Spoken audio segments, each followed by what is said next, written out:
Hello and welcome back to Cvtvb. My name is Angela Pachanian. And my name is Harry Smythe. Today is Thursday, March 7th, and with that, let's start with the news. A La Cañada high school student fell from the roof of a building on campus last week and was pronounced dead at the scene at 3:55 p.m., said Wendy Sinnett, La Cañada Unified School District Superintendent, last week at a press conference. There appears to be no foul play, said Sergeant Scott Hugland of the LAUSD Homicide Unit. There will be additional campus security. School resumed to normal hours on Monday.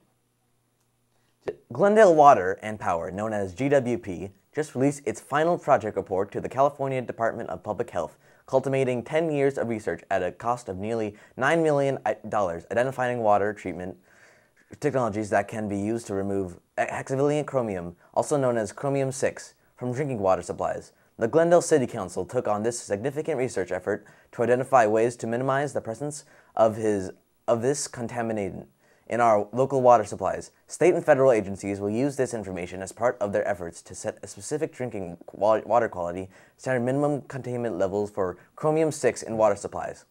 A former Red Army soldier who went missing in action in 1980 during the Soviet invasion of Afghanistan has been found alive almost 33 years after he was rescued by Afghan tribesmen.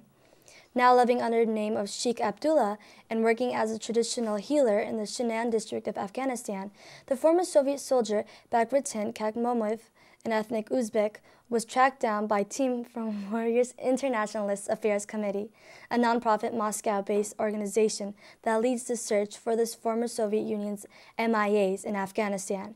He received a heavy wound to the head in the course of a battle in Shinan district in September 1980 when he was picked up by local residents, the organization said in a statement posted on its website. He now leads a semi-nomadic life with the people who sheltered him.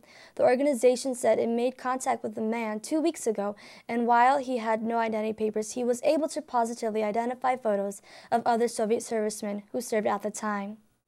Oklahoma City forward Sergei Ibaka has been fined $25,000 for the NBA for striking Blake Griffin of the Los Angeles Clippers in the groin area during the Sunday NBA's game.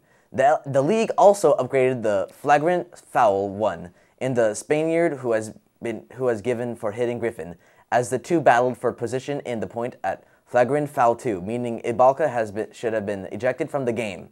The incident occurred at with 1 minute and 52 remaining in the fourth quarter of the Thunder's 108-104 win over the Clippers at the Staples Center. In entertainment news, although he has been dead for 43 years, Jimi Hendrix released a new album, People, Hell, and Angels, that came out Tuesday. Before he died, he made just 3 studio albums, Are You Experienced?, Acts as Bold as Love, and Electric Ladyland. Somewhere, the first single from People, Hell, and Angels hit #1 on Billboard's Hot Singles sales chart in mid-February. His record label expects the album to debut strongly on the Billboard 200 album chart, which means quite a few people still are willing to part with their pennies to own the latest Hendrix release. The attraction, says Hendrix biographer Charles R. Cross, is simple. There's just never been anybody like Hendrix. Well, that's all from us here at Cvtv. Thanks for watching. And we'll see you next week.